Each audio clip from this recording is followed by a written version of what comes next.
नमस्कार, नमस्कार, नमस्कार विद्यार्थी मित्र हो. तर चला आपण पुन्हा आलो आहोत प्रत्यक्ष प्रमाणचा पार्ट 2 व्हिडिओ घेऊन.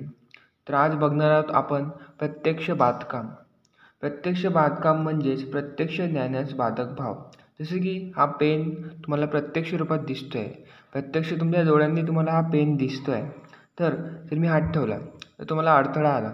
हा पेन तुम्हाला दिसणार नाही. तर हा झाला तुम्हाला अडथळा म्हणजेच प्रत्यक्ष प्रमाणास बाधक भाव. जसे की हा पेन मी फार दूर नेलो तरी तुम्हाला दिसणार नाही.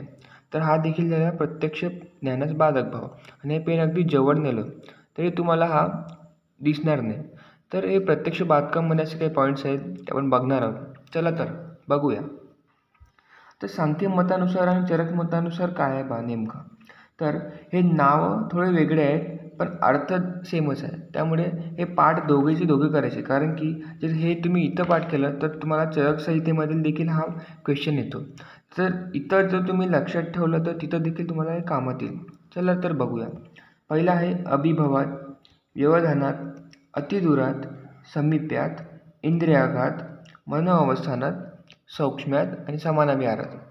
तर तुम्हाला वाटत असेल बापरे एवढी कठीण कठीण नावं कसे करू आम्ही. मी आहे की मी करून देतो सगळं. चला अभिभवात अभि नावाचा मुलगा आहे. व्यवधानात त्याला व्याधी झालं आहे. तो फार दूर आणि जवळचं बघू शकत नाही म्हणजे त्याच्या इंद्रियाचा घात झाला आहे. त्याचे मन विचलित झाले मन अवस्थानात. त्याला सूक्ष्म गोष्टी दिसण्यात फार त्रास होतो आणि समान अभिहारात त्यामुळे तो बरोबर जेवण करत नाही. असं तुम्ही काहीतरी फालतू ट्रिक बनवून लक्षात ठेवा. चरक मतानुसार बघू वर्ग त्याला काय म्हणतात. अभिभवातला अभिभवातच म्हणतात. व्यवधानात म्हणजेच आवरणात, अतिदूरात म्हणजे अतिविप्रकृष्टात, समीप्यात म्हणजे अतिसन्निकर्षात, इंद्रियाघातात म्हणजे करण दौर्बल्यात, मन अवस्थानात म्हणजे मनोन अवस्थानात सेमच आहे. सौक्ष्म्यातला अतिसौक्ष्म्यात म्हणतात आणि समानाभिहारातला सेमच समानाभिहारातच म्हणतात. चला आपण एक एक बघूया त्याचं मिनिंग काय आहे एक्झॅक्ट. तर अभिभवात अभिभव म्हणजे पराभव. जसे की आपण बघतो दिवसा सूर्यप्रकाशामुळे आकाशातील चांदण्या दिसत नाहीत. बरोबर आहे. सूर्यप्रकाश एवढा प्रखर असतो की आकाशातील जे चांदण्या असतात ते आपल्याला दिसत नाही. म्हणजेच आकाशातील चांदण्यांचा इथं पराभव झालेला दिसून येतो.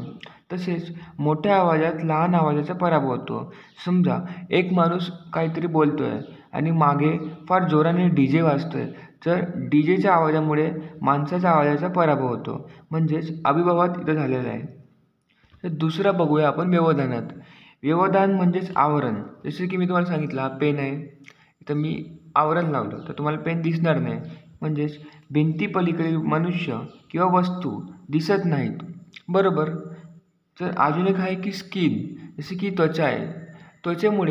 त्वचेच्या आवरणामुळे आपल्याला आपल्या शरीरामध्ये काय अवयव आहेत ते आपल्याला सहज डोळ्यांनी दिसत नाही. म्हणजेच ते आवरण झालं. तिसरं आहे अतिदूरात. अतिदूरात म्हणजेच इंद्रियांची विषय ग्रहण करण्याची मर्यादा असते. वस्तू अतिदूर असली तरी ती दिसू शकत नाही. बरोबर. वस्तू जर फार दूर असली तर आपल्याला सहज ती डोळ्यांनी दिसत नाही. तर त्यासाठी आपल्याला उपकरणे वापरायला लागतात. जसे की टेलिस्कोप आपण वापरतो. तर आता पुढचं बघूया. चल बघूया. चौथा आहे समीप्यात. प्रत्यक्ष वस्तू उपस्थित असून सुद्धा प्रत्यक्ष ज्ञानास बाधा येते. म्हणजे वस्तू खूप जवळून सुद्धा डोळ्यांनी दिसत नाही. बरोबर आहे. आपण जर फार बघा मी तुम्हाला फार जवळ नेलं तुम्हाला दिसेनासं होईल. तर असंच असतं. वस्तू फार जवळ असली तर ती आपल्याला सहज डोळ्यांनी दिसत नाही. हे आहे समीप्यात. नंतर आहे इंद्रियाघातात. इंद्रियाघातात म्हणजे इंद्रिय नष्ट झाले किंवा इंद्रिय दौर्बल्य झालं तर प्रत्यक्ष ज्ञानास बाधा येतं. जसं की बहिऱ्या मनुष्याला ऐकू येत नाही. आंधळा पाहू शकत नाही. बहिरा आहे तर त्याला ऐकू कसं येणार आहे. आणि आंधळा आहे तर त्याला बघता येणार नाही. म्हणजे त्याच्या प्रत्यक्ष ज्ञानास बाधा येते. किंवा आपल्या डोळ्याला काही इजा झाली किंवा डोळा सुजला आहे किंवा डोळ्यात काहीतरी मोतीबिंदू वगैरे झाले तर इंद्रिय दौर्बल्य आलं आहे तर त्यामुळे देखील प्रत्यक्ष ज्ञानास बाधा येते. तर त्यानंतर बघूया मनोअवस्थानात काय आहे.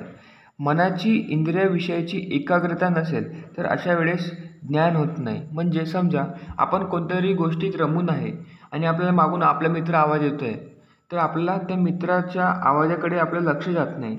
म्हणजेच प्रत्यक्ष ज्ञानास बाधा येते. म्हणजे मन एका वेळी एकाच गोष्टीशी म्हणजे एकाच गोष्टीविषयी एकाग्रता राहते. एका वेळी दोन गोष्टीची एकाग्रता राहत नाही. त्यामुळे इंद्रियाविषयी एकाग्रता नसते. नंतर आहे सूक्ष्मात.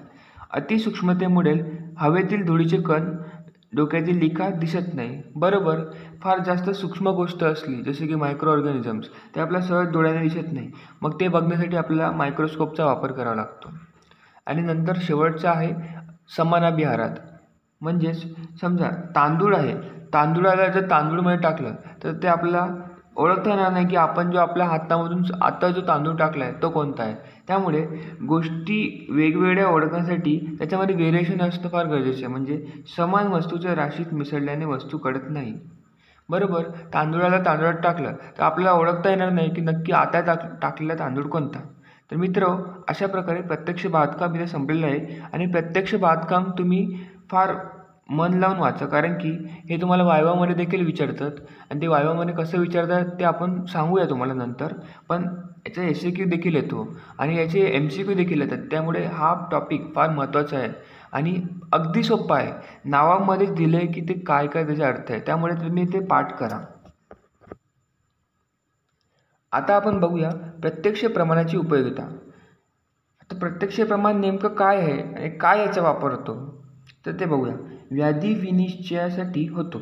म्हणजेच वैद्य प्रत्यक्ष प्रमाणाचा उपयोग हा रोगीची परीक्षा करण्यासाठी होतो. जसे की आपले पंच ज्ञानेंद्रिय असतात. कोणते? श्रोत्र, स्पर्श, चक्षु, घ्राणेंद्रिय आणि रस. हे जे 5 आपले ज्ञानेंद्रिय आहे त्यांच्याद्वारे आपण प्रत्यक्ष प्रमाण किंवा प्रत्यक्ष ज्ञान ग्रहण करतो. जसे की श्रोत्र प्रत्यक्ष. श्रोत्र म्हणजेच ऐकणे.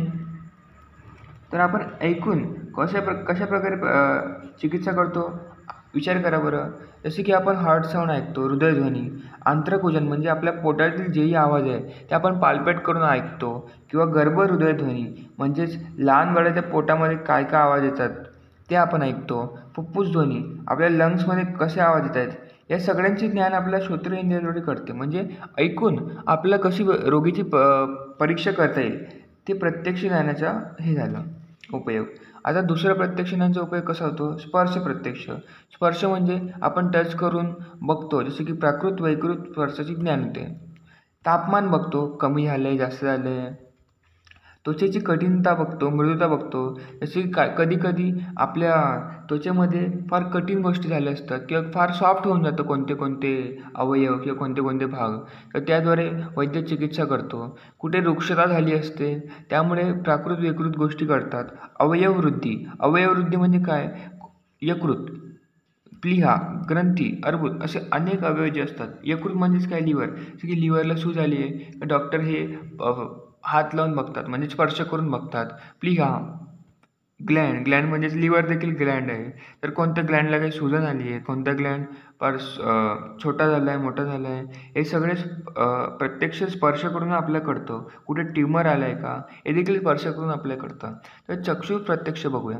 चक्षु प्रत्यक्ष म्हणजे आपल्याला बघून कशा प्रकारे रोगीची परीक्षा करता येईल आणि बघून कशा प्रकारे प्रत्यक्ष ज्ञान होईल हे सांगितलं आहे.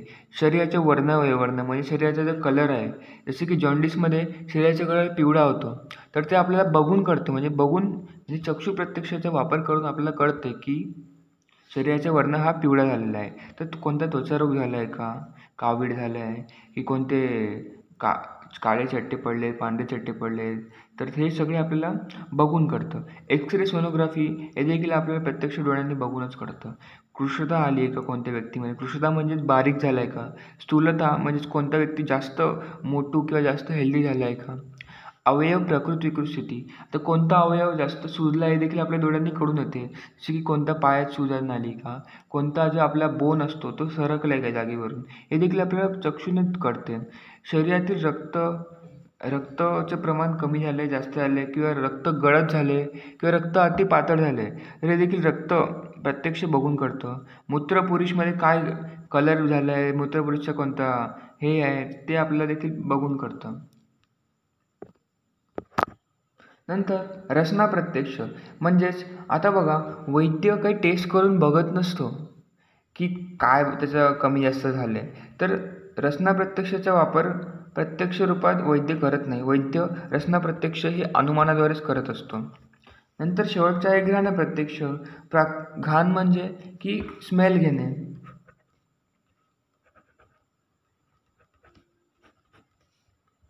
प्राकृत विकृत गंध येते कोणता, मलमूत्राचा कसा स्मेल आहे, वमनद्रव्य म्हणजे वॉमिटिंगद्वारा काही वेगळा स्मेल येतोय का, त्यामुळे देखील विविध आजार कोणते आहेत ते कळण्यास मदत होते.